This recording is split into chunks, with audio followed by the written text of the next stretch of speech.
Hey everybody, it's the Musical Gamer again. Welcome back to Let's Play Valkyria Chronicles. And I am still sick. Yes, I am still sick. I still have this cold. It was actually really bad the other day. I had laryngitis and all that other stuff, but I woke up this morning. I felt pretty good. Felt I should probably record some bits and bobs so that we could have some stuff to upload during the week. So here I am. And, well, anyway, enough about me being sick. Last time on Valkyria Chronicles, we completed Chapter 14 and viewed a very, very special and interesting report on Faldio. We've discovered that Alicia is in fact a Valkyrer, and that Faldio was the one who shot her at the end of Chapter 13 to awaken her powers, because apparently the Valkyrias can only awaken to their strange and insanely godly abilities near death. Why that is, I'm still not entirely sure, and I don't really think they explain why it has to be near death, but, well, it is, and it does. So that's that. Anyway, Alicia's feeling pretty ostracized at the moment, but we can't do anything about that. Anyway, we will not be going on to Chapter 15 today. Oh, no, we actually... If you think we're ready to go on for the rest of the game, you guys are sadly mistaken. We have a lot, by a lot I mean a lot, of work to do before we continue with the main plot. Because if we just flip through the book a bit... Report. Flower of the battlefield. You'll notice we have a lot of bookmarks and a lot of reports. Flower of the battlefield, this one's on Welkin. We keep going back a little bit more. War without weapons, this one's on Rosie. A little further back, where is it? Past Marbury Shore, so we're now back in the realm of Isara. Report. What lies beyond? What lies beyond hate? This one's actually on Virat. And a little bit on Largo, too. Pre-vacation, pre-kidnapping, pre-getting lost in the woods. Report. Signs of awakening. And there we have it. We have a lot of reports to complete before we go on with the main story.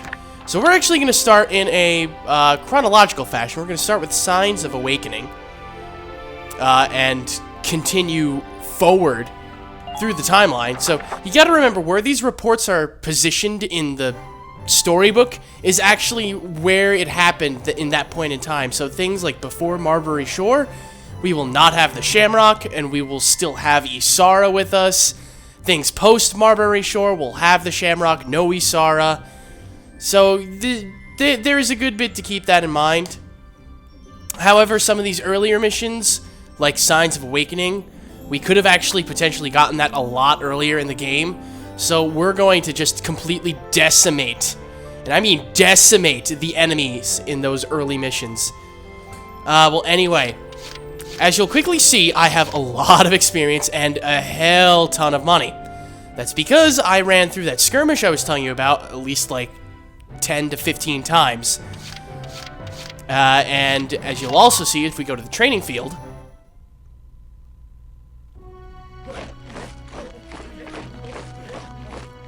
I have all the troops up to level 16. Yes, I grinded everybody up 3 to 4 levels, because I think the Lancers and the Engineers were level 12 when we last left off, and the Scouts, Troopers, and Snipers were 13. Yeah, everybody is now equally at 16, and I do have enough experience to level, I think, everybody up but one class, but I'm actually not going to level up any classes until we get through all the bonus chapters. I'm putting that little restriction on myself.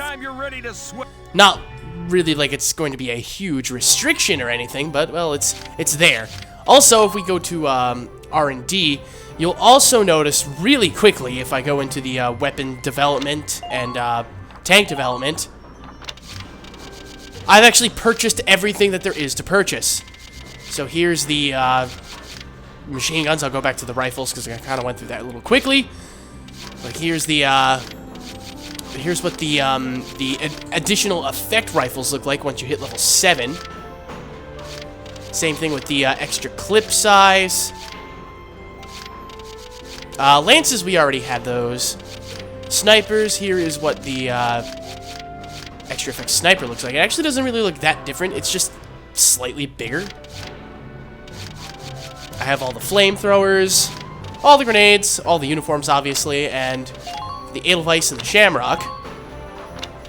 Here's all the stuff I have bought to this point. Now, by completing these bonus chapters, I do not think we will unlock anything for, development-wise. We will not get anything new. I think we only get that kind of stuff through the main story. So there is that. However, there are some aces in some of these missions, and in fact, one of the missions has the ace with the best flamethrower in the game. So we will definitely be trying to get that one. Here's the castle front street. I'll show those reports we get after completing Chapter 14. And I'm going to sign out of the PlayStation Network because I just absolutely hate when I see that message pop up in my videos. I'm sorry, it's just a pet peeve of mine. No offense to anybody else. I enjoy having friends on the PSN Network, but it's just a pet peeve of mine. Clash at Nagyar concludes. Pause the video if you wish to read these. And refugee issue crosses borders. Apparently, we're dealing with illegal immigrants now. We're really turning out to be more like America with each chapter. And here's all the reports. I got literally all of these 4 after completing Chapter 14. They just all appeared.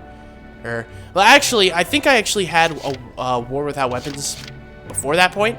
I think. I forget. But I know these 3 came. Come back and... So that is all that. There's nothing new with the cemetery or the audience hall for us to get, so I'll go quickly to the squad barracks and show you some changes that I've made. Not really drastic changes, but there's Welkin. I have all the scouts equipped with royal weapons, as well as all the shock troopers equipped with the best royal machine guns I can.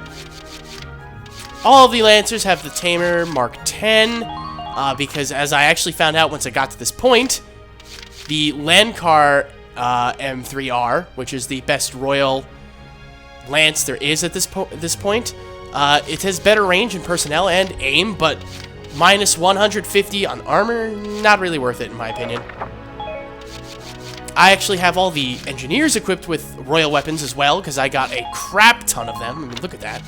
I had 5 of those and 4 of those. It's plenty. And I also have a sniper change. I got rid of Cesare, because Cesare is really only mediocre at best. Oscar is actually a very good sniper. You get him... Well, eventually. He was on the recruit list. I just decided to click squad...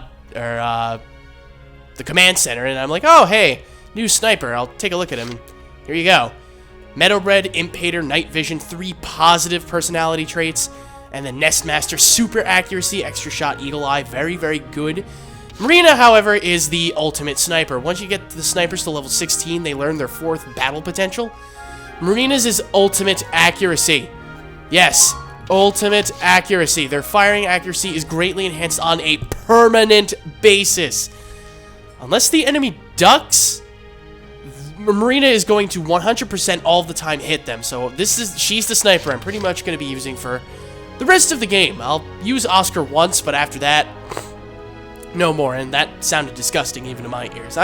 I'm still like horribly congested, so I've got some drink with me, because I am basically talking out of my ass and I'm like horribly congested still.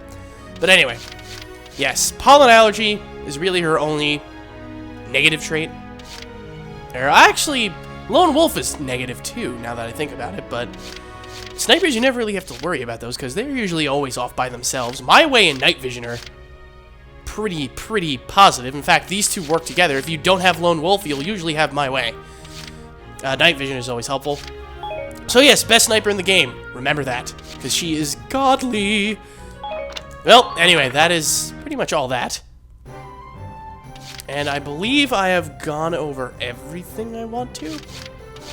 I think I have. I'm pretty sure I have. Alright, well, let's go to book mode.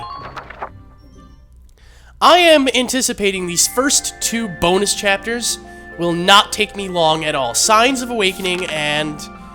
when I flip back to it... This one's further along than I thought it was. Yeah, after 1000, yeah. What Lies Beyond Hate is actually the easiest mission in the game. No joke, it is the easiest. You'll see when we get there. I should have just done that. Very convenient to remember that I have that option. Okay, well anyway, let's start with Signs of Awakening, Alicia's bonus chapter. Oh, you know what? I'll explain it in the debrief. There is one other thing I wanted to go over, and it's Alicia-centric. Once you get to this point in the game, Alicia gets a certain ability that I do want to go over. Hey, Welkin. Hey, Faldio, who did not shoot my girlfriend at this point in time. What's up, buddy? They called you in too, Faldio? Yeah, looks like they've got all the squad leaders assembled. Must be something big. It looks like all of you made it. You've probably already guessed why you're here now. No, I really have no clue. The militia will be staging a suppression op, using all of its forces. Oh, okay. A suppression op, Captain? As you know, the Empire has a series of camps spread throughout the Barrias Badlands. The Barrias Badlands. We're going back to Barrias, apparently. Yeah, this one takes place just right after we finish off the Batamus? Yeah, the Batamus. Back in, like, chapter whatever it was, 7 or something like that. Strike them simultaneously. I see. If we attack them at the same time, we won't have to worry about reinforcements. True. Correct. Welkin, your squad will take the camp located atop the northern Barrias Mesa. Yes, Captain. The operation begins tomorrow morning.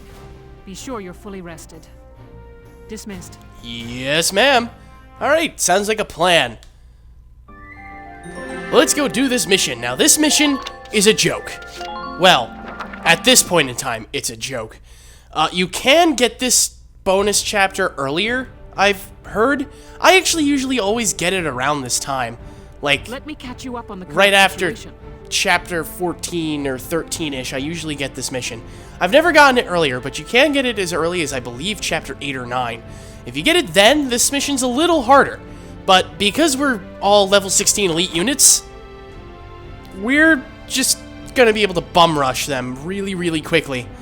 Remnants of the Empire's force were spotted settling up camp in the highland region of the Barrias Badlands. Your squad will split up between north and south to cut off their escape route. Then you'll have to weather their counteroffensive as you make your way to the summit. Your objective here is to occupy their base camp. Alright, and there is our victory condition, our failure conditions. We do not have to worry about a goddamn thing. And we can't even set the northern units. They will always be Welkin and Alicia, who will actually not be moved at all at this time. We will put Rosie there. Let's put a scout there. Largo there. Largo might be useful. Actually, no, probably not, now that I think about it. Vice can go there. And let us put Wavy. And I really don't think we need that last slot filled, but I'll put Alex. I think Salinus has a desert allergy. Yeah, he does. Anyway, now that I'm on this menu, I'm going to go over. Go on Alicia. Notice her personality potentials. The fourth one is already filled. Valkyria. You'll get this once you complete chapter 14. This one works a little bit differently compared to the other ones. Once Alicia goes below 50% health, Valkyria will activate. And no, it's not like she becomes a Valkyria unit, because that would just be way too overpowered. You'd lame the game to death if she could do that. But what does happen is she gets a lot of positive potentials once she goes below 50% health. She'll gain increased accuracy, increased dodging ability. I believe she also gets increased attack power. I don't know about that. I don't think her defense changes. Also, I think her health regeneration gets... she regenerates more health per turn until she goes back above 50%. Because once she goes back above 50%, Valkyria is no longer in effect. So keep that in mind.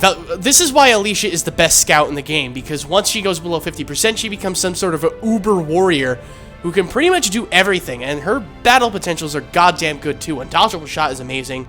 First aid boost is useful. Resist crossfire is another amazing one. If she gets hit by some crossfire while running, sometimes this will activate and she'll take next to no damage from it from that point on until you end her turn. Really, really good.